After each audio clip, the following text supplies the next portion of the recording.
My name is William Hagan, and I would like to pick up where we left off earlier, which was when I informed you that Iraq was now a nation which, like most of the Middle East, is controlled by an Islamic constitution, and how that constitution has affected the Christian minority of the nation of Iraq. First of all, for reasons of full disclosure, I have no choice but to state that I was on the inside during much of the decision-making that occurred during the initial war in Iraq and the later policies which led to this constitution.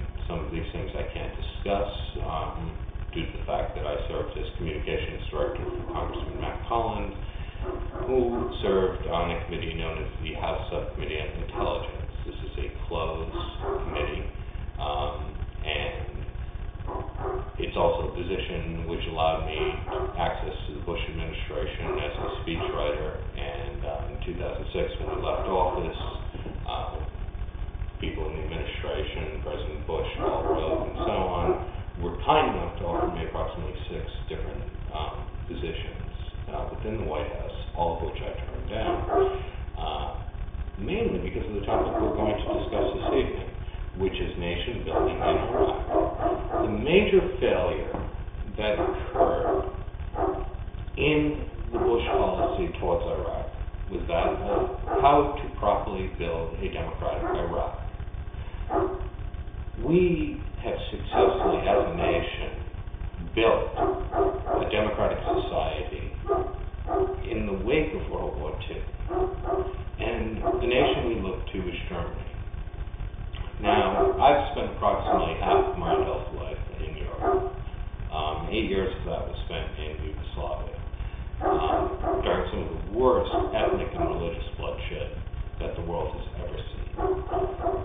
So while I would not call myself an expert on this subject, I would certainly state that I'm more than knowledgeable on it. And one of the benefits that we have at looking at history is looking at our successes and looking at our failures. In Germany, after World War II, thanks greatly to General Patton, who served as governor of Germany, the United States successfully built a new nation, denazified the population, changed the thinking of the population, so that they could adopt true beliefs. And while today Germany is not one of our closest allies, it is most certainly a nation which does not threaten world peace. It is most certainly a nation which respects the rights of even the smallest minority, be it religious or ethnic, sometimes even to their own negative effects. In Iraq, we've seen quite the opposite. I stated earlier that in 2005, I wrote on the subject of Iraq. When Iraq was allowed prematurely, after just a matter of months, to adopt an Islamic constitution, we saw a reduction in the number of Christians in that nation, from approximately 800,000 to approximately 700,000. Almost 100,000 Assyrian Christians, followers of the Roman faith, and even Gnostic Christians, which had been in existence in this region since the time of St. Paul, fled to the totalitarian regime of Syria. That action alone speaks of a failure by the United States at nation building. The United States wanted to be viewed as a liberator of Iraq. So very quickly, in a matter of months, decisions were made in both the United States and the British government to allow free elections in Iraq. A Shiite majority was to take control of the Iraqi government, much to the dismay of Sunni Muslims, Christians, and other groups which would not be represented about the type of Shia law or Islamic law that they encoded in their constitution.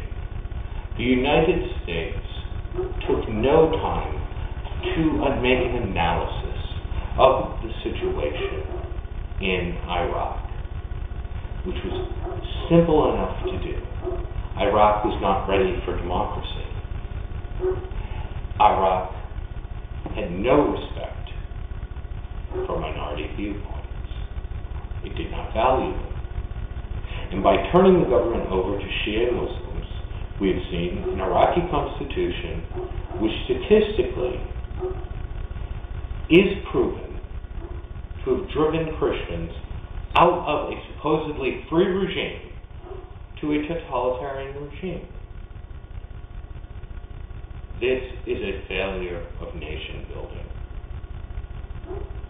To paraphrase the great Winston Churchill,